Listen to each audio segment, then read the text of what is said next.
नमस्कार मंडळी, आपण पाहत आहोत आवड कोकणच्या कलाकुलांची या चॅनलवरील नवीन एक व्हिडिओ. आणि आज आपण पाहणार आहोत सेंद्रिय खत. जे मागील व्हिडिओमध्ये आपण सेंद्रिय खत म्हणजे गांडूळ खत बनवण्याची प्राथमिक लेवल, जसं की जमीन लेवल करून आपण बेड कसा उभारायचा इथपर्यंत आपण मागील व्हिडिओमध्ये पाहिलं होतं. आणि आज आपण पाहणार आहोत बेड आपण तयार केल्यानंतर त्या पद्धतीने त्याच्यानंतर पुढील जसं की म्हणतात ना, गवत, पालापाचोला आणि शेण याचं समप्रमाणात 3 ते 4 लेवलला थर मांडून आपण शेवटी आपला बेड ज्या पद्धतीने भरलेला आहे ते आपण पाहूया.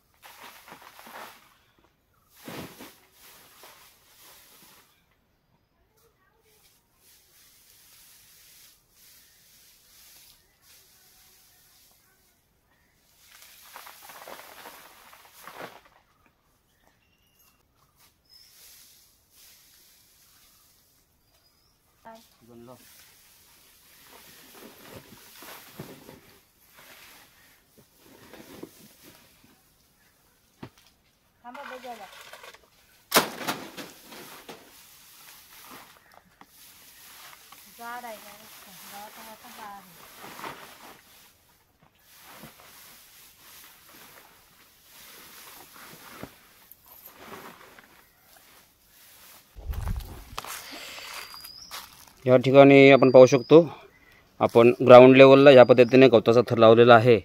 आणि यानंतर आपण टाकणार आहोत शेण. म्हणजेच आपण या ठिकाणी आपल्या गांडूळ खताच्या प्रक्रियेला सुरुवात केलेली आहे.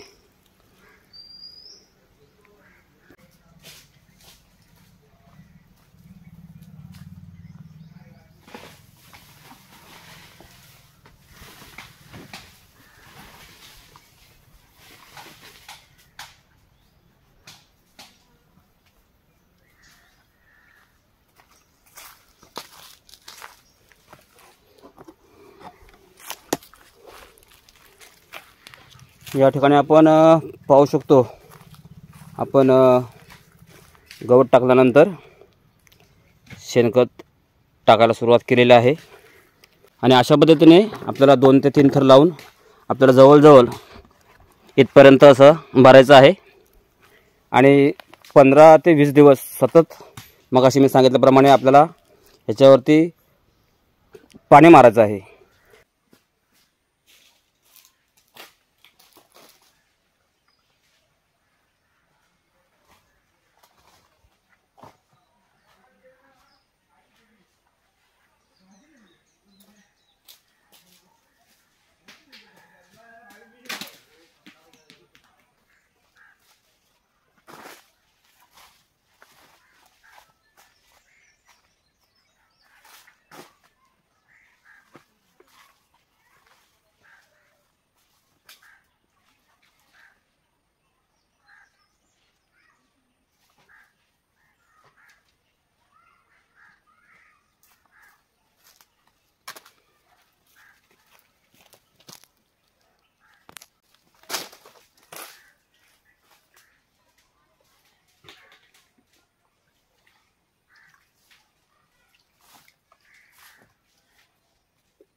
या ठिकाणी मित्रांनो आपण आपला बेड पहिला थर खाली पालापाचोला गवत, त्याच्यानंतर पुन्हा शेणखत, त्याच्यानंतर पुन्हा पालापाचोला, त्यानंतर परत शेणखत, त्यानंतर पुन्हा पालापाचोला, जवळजवळ 1.5 फूट आपण आपला बेड काढून परिपूर्ण भरलेला आहे.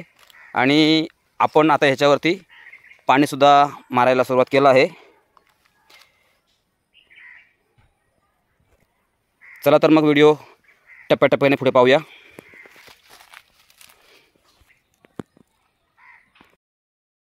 मित्रांनो, आपण पाणी मारायला सुरुवात केल्यानंतर अगदी 15 ते 20 दिवसातच आपली ही प्रक्रिया अगदी गांडूळ सोडण्यालायक बनते. हे एकदम मस्तपैकी सर्व जे आपण शेणखत आणि गवत टाकलं आहे हे कुजल्यानंतरच, अगदी थंड झाल्यानंतर आपल्याला ह्याच्यामध्ये गांडूळ सोडायला लागतात. आणि असं आपण नेहमी अगदी 15 ते 20 दिवसाने कुजल्यानंतर आपण ह्याच्यामध्ये गांडूळ सोडणार. आणि गांडूळ सोडल्यानंतर 3 महिने परिपूर्ण आपल्याला गांडूळ खत मिळायला सुरुवात व्हायला जवळजवळ 3 महिन्याचा कालावधी लागतो. मित्रांनो, सेंद्रिय खत ही काळाची गरज आहे आणि त्याच अनुषंगाने सेंद्रिय खत, गांडूळ खत बेड प्रोजेक्ट मी जो केलेला आहे तो तुम्हाला मी दाखवण्याचा प्रयत्न केला. व्हिडिओ जर तुम्हाला आवडला असेल तर लाईक नक्की करा, आपल्या मैत्रिणींना शेअर करा आणि ज्याने सबस्क्राईब केलं नसेल त्यांनी सबस्क्राईब करा आणि कमेंटच्या माध्यमातून तुमच्या प्रतिक्रिया नक्की कळवा. भेटू पुन्हा एकदा नवीन व्हिडिओ. तोपर्यंत जय हिंद, जय महाराष्ट्र.